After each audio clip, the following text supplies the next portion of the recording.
पश्चिम बंगाल की राजनीति एक बार फिर उबाल पर है। मतदाता सूची के विशेष गहन पुनरीक्षण यानी कि एसआईआर को लेकर जिस तरह की तलखी पिछले कुछ दिनों से तृणमूल कांग्रेस और भारतीय जनता पार्टी के बीच दिख रही थी, वो मंगलवार को चरम पर पहुंच गई।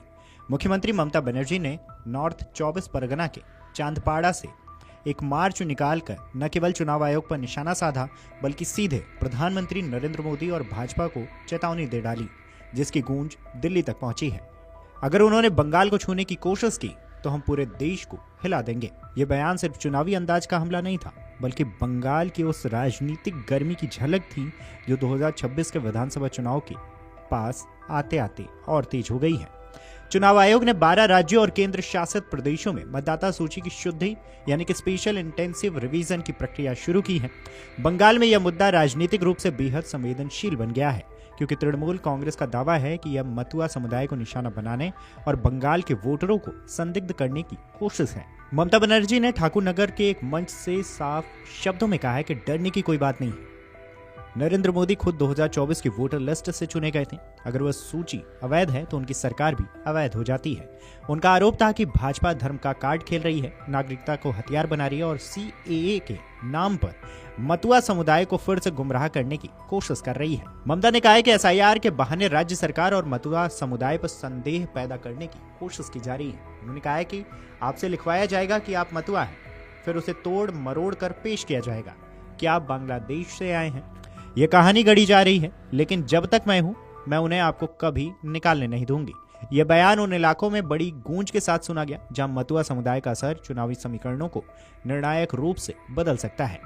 बता दें कि चुनाव आयोग ने पश्चिम बंगाल समेत देश के 12 राज्यों और केंद्र शासित प्रदेशों में मतदाता सूची की शुद्धता के लिए एसआईआर शुरू की है। पश्चिम बंगाल में अगले साल विधानसभा चुनाव होने हैं, लेकिन एसआईआर को लेकर राज्य की सत्ताधारी दल तृणमूल कांग्रेस और मुख्य विपक्षी दल भाजपा में आरोप प्रत्यारोप का दौर चरम पर है। निर्वाचन आयोग ने 27 अक्टूबर को 12 राज्यों और केंद्र शासित प्रदेशों में मतदाता सूचियों की शुद्धि का अभ्यास शुरू करने का ऐलान किया था। आयोग ने इसे एसआईआर का फेज 2 बताया था।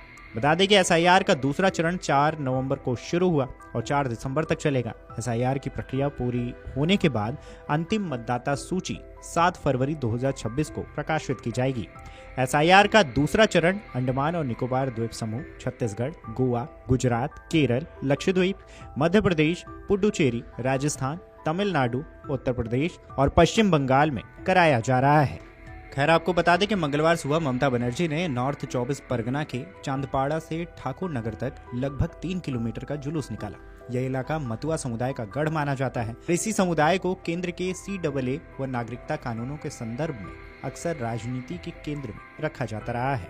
बता दें कि तृणमूल कांग्रेस के झंडों, नीले सफेद गुब्बारों और एसआईआर विरोधी नारों के बीच ममता बनर्जी खुद पैदल मार्च की अगुवाई कर रही थी।